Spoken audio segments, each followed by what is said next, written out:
SMA Bapak termasuk SMA favorit? Kebetulan SMA yang saya sekarang ini SMA mungkin kalau bilang favorit alhamdulillah ya agak masuk ya Pak ya. Nah, warga yang menjadi peserta didik Bapak di situ kategorinya masyarakatnya menengah atau menengah ke bawah? Menengah ke bawah. Rata-rata pekerjaannya apa orang tuanya? Yang pasti secara umum serabutan Pak ya. Kalau dari sisi tinggal, mereka banyak yang tinggal di bantaran sungai itu. Salah satu kemarin yang dengan Bapak itu. Siapa itu yang dengan saya? Namanya Agita Pak, itu alumni kita Pak. Nama lengkapnya siapa sih? Egalita, Aurelia, Depi, Arta Mepia. Oke, itu nama lengkapnya. Nama ya. lengkapnya. Oh, itu termasuk yang tinggal di bantaran sungai. Iya.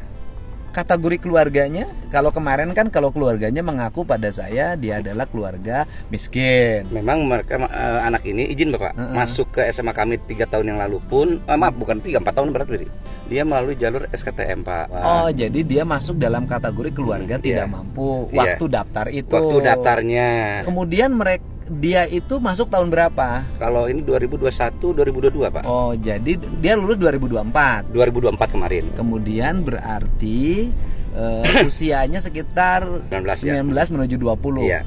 Berarti dia sudah kategori dewasa karena usianya sudah hampir 20 tahun. Iya, hampir 20 tahun. Karena sudah keluar sekolah, dia sudah punya pekerjaan.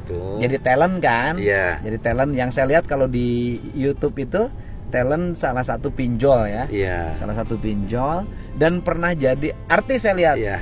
Apa figuran nih Pak ya? Oh, figuran. Iya. Waktu sekolah pun sudah jalan dia tuh Pak. Dan dia berbakat lah ya dalam seni. Ada bakatnya ada di situ betul. Oh, sekolah sudah biasa sudah, jadi figuran. Ya, artinya beberapa izin itu untuk mengikuti itu. Oh, syuting lah bahasanya. Syuting. Berarti sudah populer pada waktu itu. Betul. Dibanding dengan yang lain dia lebih berbakat dalam seni. Betul. Dalam peran, iya. Dalam acting. Betul. Kan gitu loh. Makanya saya menjadi bingung kenapa dia speak up wisuda, berarti dia mah sudah nggak di wisuda Pak? Nggak di wisuda Pak. Dan sebetulnya izin Bapak yang ini Pak sepengetahuan kami yang dimaksud dengan wisuda itu bukan untuk dia Pak.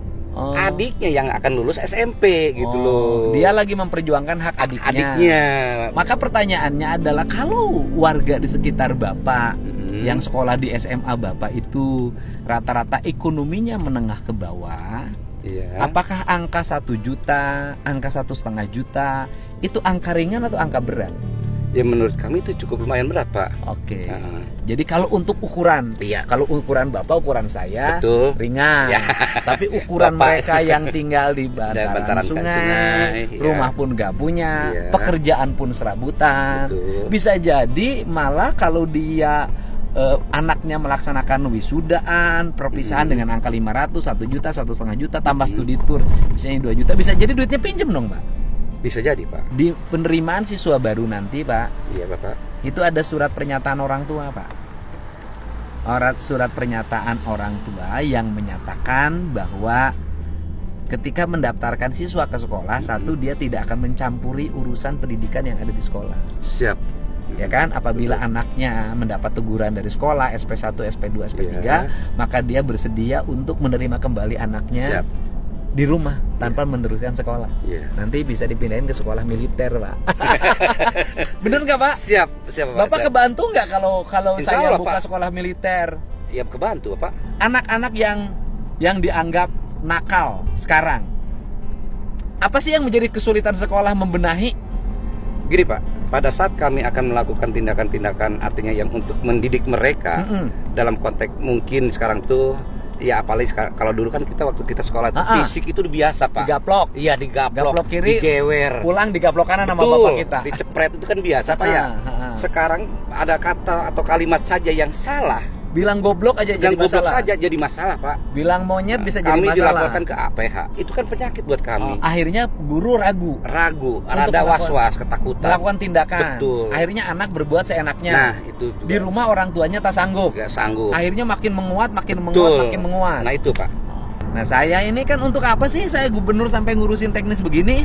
Karena masalahnya sudah darurat Pak. Iya betul Pak. Urusan pendidikan tidak hanya bisa diselesaikan oleh guru dan kepala sekolah. Betul. Urusan pendidikan harus diselesaikan oleh negara secara bersama-sama. Semua unsur Pak.